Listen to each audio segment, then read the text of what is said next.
Model Test 3, Listening Section. The listening section tests your ability to understand spoken English that is typical of interactions and academic speech on college campuses. During the test, you will listen to conversations, lectures, and discussions, and you will answer questions about them. This is the long format for the listening section. On the long format, you will listen to 3 conversations, 3 lectures, and 3 discussions. After each listening passage, you will answer 5 to 6 questions about it. Only 2 conversations, 2 lectures, and 2 discussions will be graded. The other passages are part of an experimental section for future tests. Because you will not know which conversations, lectures, and discussions will be graded, you must try to do your best on all of them. You will hear each passage one time. You may take notes while you listen, but notes are not graded. You may use your notes to answer the questions. Choose the best answer for multiple-choice questions. Follow the directions on the page or on the screen for computer-assisted questions. Click on Next and then on OK to go on to the next question. You cannot return to previous questions. The listening section is divided into sets. Each set includes 1 conversation, 1 lecture, and 1 discussion. You have 10 minutes to answer all of the questions for each set. You will have 30 minutes to answer all of the questions on the long format. A clock on the screen will show you how much time you have to complete your answers for the section. The clock does not count the time you are listening to the conversations, lectures, and discussions. Listening 1, Students on Campus. Listen to part of a conversation on campus between 2 students. I wish I was sure about my future as you seem to be. I really don't know what I want to do after I graduate.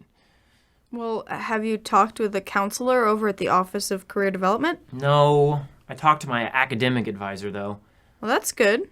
But it's really better to see someone who specializes in helping people make career decisions.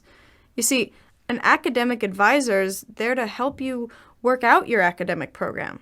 You know, figure out what your major is going to be and which courses to take and all that. But a career counselor has a lot of experience and resources to help you decide what you want to do in the work world. Did you see a career counselor? I sure did, last semester. I didn't even know what I'd be good at, for a career, I mean. So I made an appointment at the Office of Career Development, and I talked with a counselor. Do you remember who it was? Sure, it was Ruth Jackson. Oh, but since I'm interested in careers for math majors, probably I should see someone else. Not really. Any of the counselors can help you.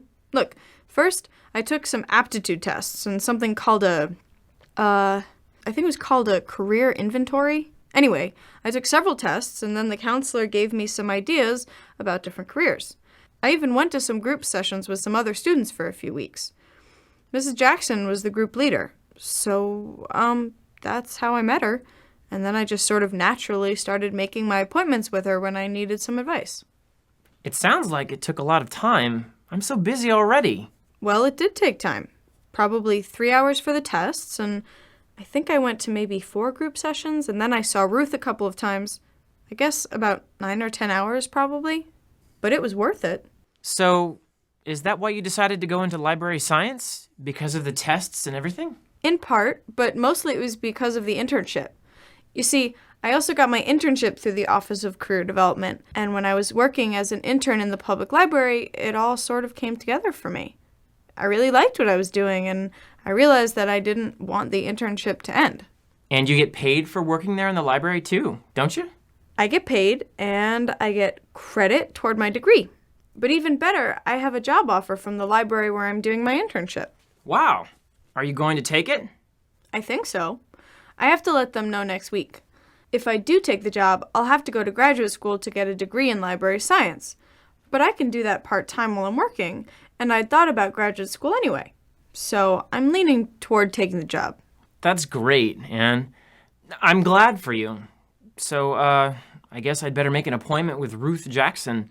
Maybe she can find me an internship. Maybe. 1. What are the students mainly discussing?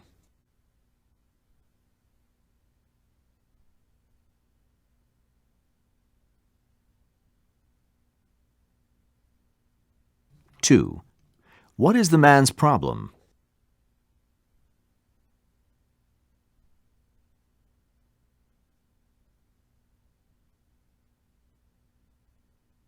Three. Why does the woman tell the man about her experience?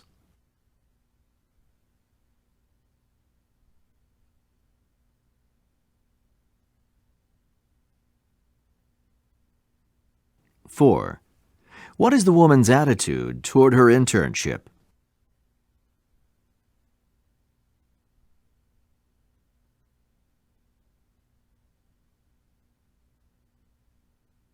Five. What will the man probably do?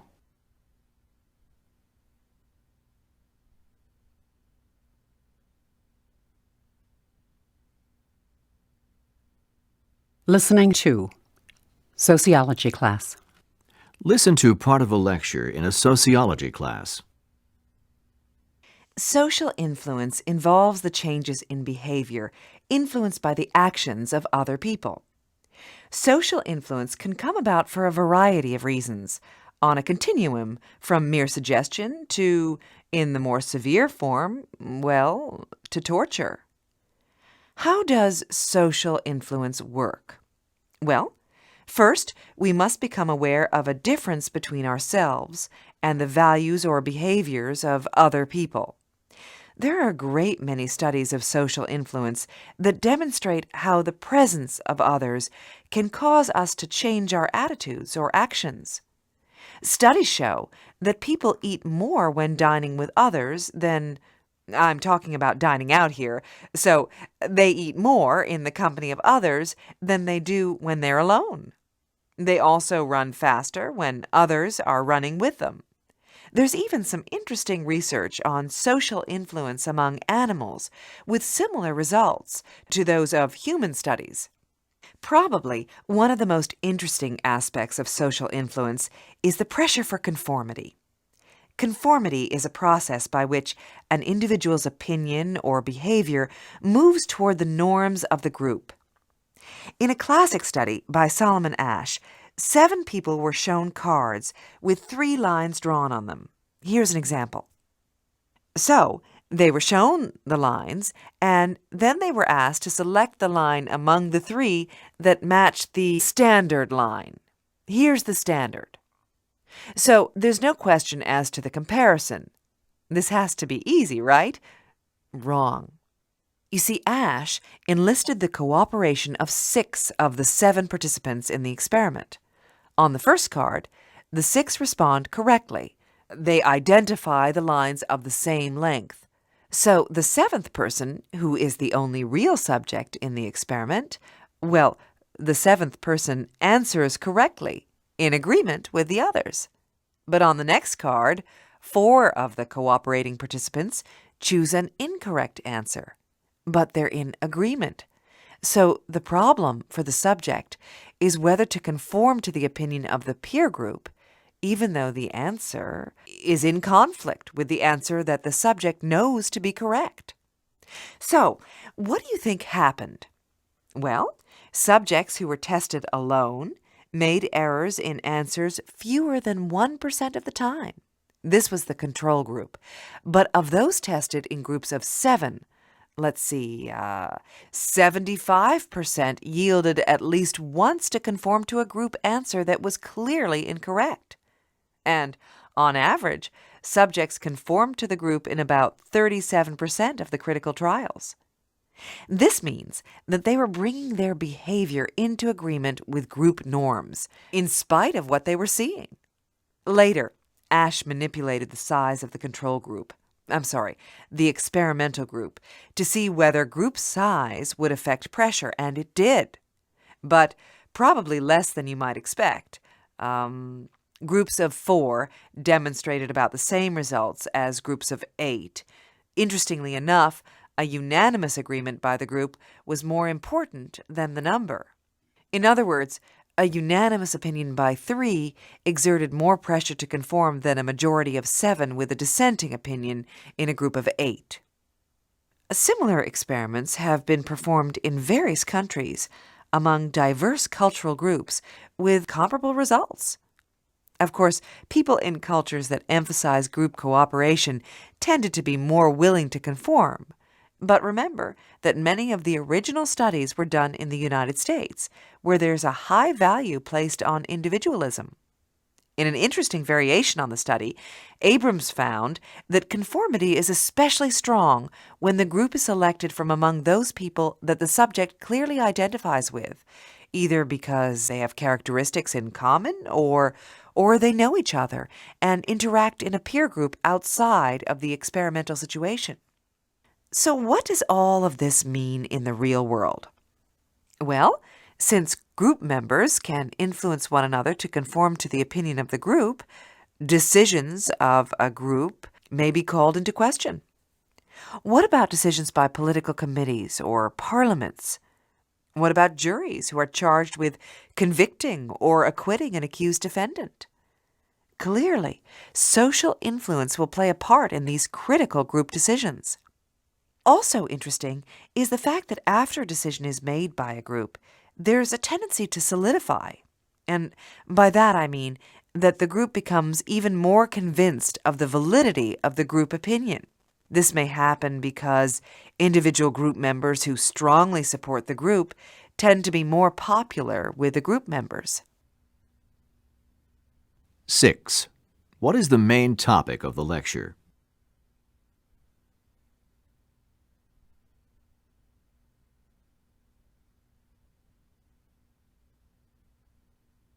Seven. According to the professor, what two results were reported in the Ash and Abrams studies?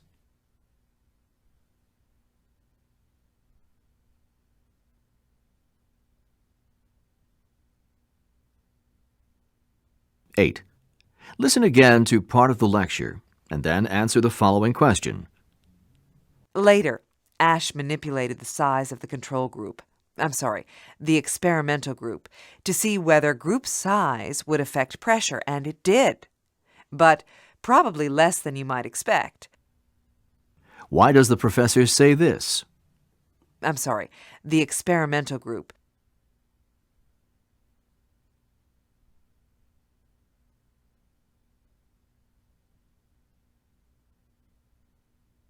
Nine. What generally happens after a group makes a decision?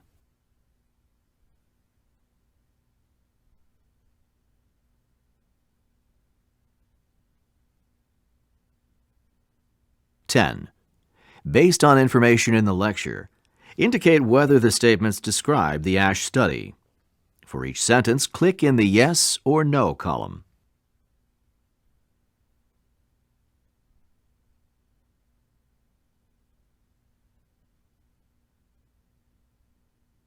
11. What is the professor's attitude about the studies on social influence?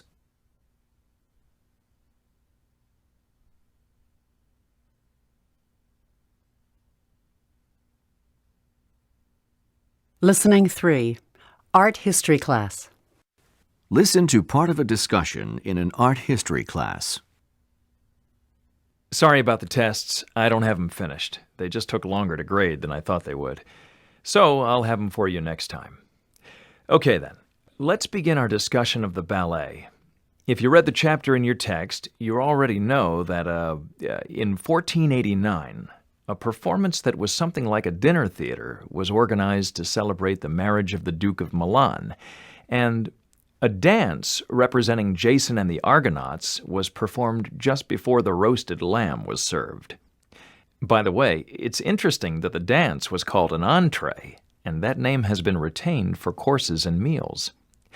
Anyway, about the same time, outdoor entertainment, parades and equestrian events, they were becoming more popular, and we have evidence that they were referred to as horse ballets. So the horse ballet, was it the first time the term ballet was used? Right. The actual term in Italian was balletti, which meant a dance done in figures, and it was characterized by the arrangement of the performers in various patterns. Actually, the balletti were staged versions of the social dances that were popular at court, and the steps, the basic movements, they were walking, swaying, and turning. So they combined in a variety of sequences, each of which was named so that they could be referred to in the directions for individual dances. In fact, specific instructions for the placement of the dancer's feet probably provided the first record of the 5 positions of classical ballet. Question? Sorry, I'm trying to get clear on the dancers. Could you explain what the book means about court dancing? And, I'm not saying this very well. I think I know where you're going. You see, the directions that were written down were intended as a reference for social dancing, but they were important in the history of ballet because the theatrical dances or entertainments that preceded ballet were not performed by professional dancers. Members of the court danced for the entertainment of society, and in general, the performances were in the central halls of castles and palaces, with the audience seated in galleries above, so that the floor figures could be seen when the people looked down. But back to your question. Because of the limitations of the performers and the arrangement of the staging, well, the best way to impress the audience was to keep the steps simple enough for the amateur dancers, but the geometrical patterns had to be intricate and fresh, so the spectators would go away pleased because they'd seen something new. Oh, I get it now. That makes sense too, because everyone would be looking down at the dancers.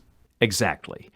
Now, to continue that thought for a moment, by the middle of the 16th century, variety shows were being presented on a grand scale in northern Italy.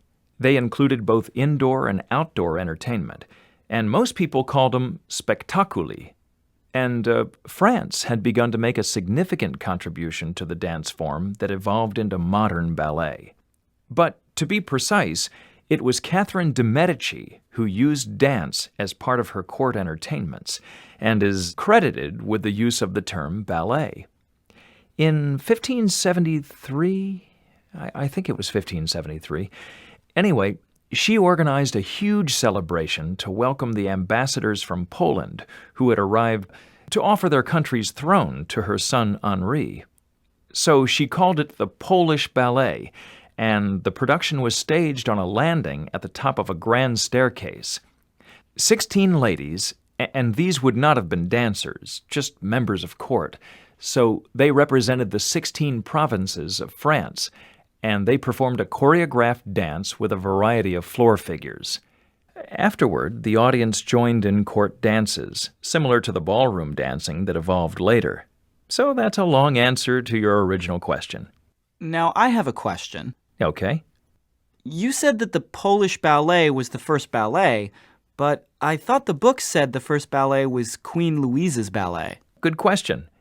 Well, I said the Polish ballet was the first use of the term ballet for a dance performance, but Queen Louise's ballet is generally considered the first modern ballet. As you'll remember from the book, the ballet was performed before 10,000 guests, and it was 5 hours long. When I was doing the research for this lecture, I saw several references to the time, so I know that this is accurate. But I kept thinking, no one would watch a ballet for 5 hours. But it must be correct. I can only assume that other activities were going on simultaneously, like a banquet and conversation, don't you think? Anyway, what makes Queen Louise's ballet so unique, besides the length, and why it's the first modern ballet, is that it was connected by a storyline, or in technical terms, it's called dramatic cohesion. Each scene was related to the tales of Circe, a Greek enchantress, who used her powers to battle with man and the gods. The triumph of good, portrayed by Jupiter over evil, portrayed by Circe, was told in a, let's call it a unified production. 12. What is the discussion mainly about?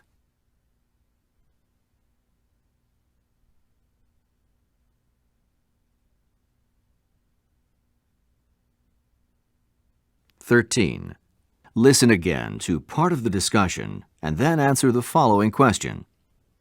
So I'll have them for you next time. Okay then, let's begin our discussion of the ballet. Why does the professor say this? Okay, then.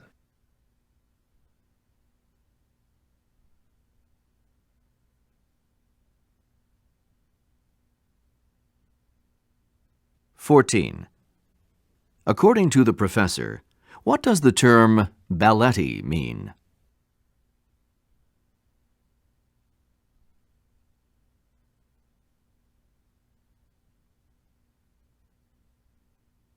"15. How did the early choreographers accommodate the abilities of amateur performers?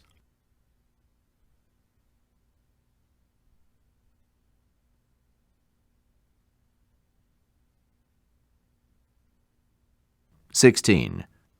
Why does the professor mention that he checked several references about the length of Queen Louise's ballet?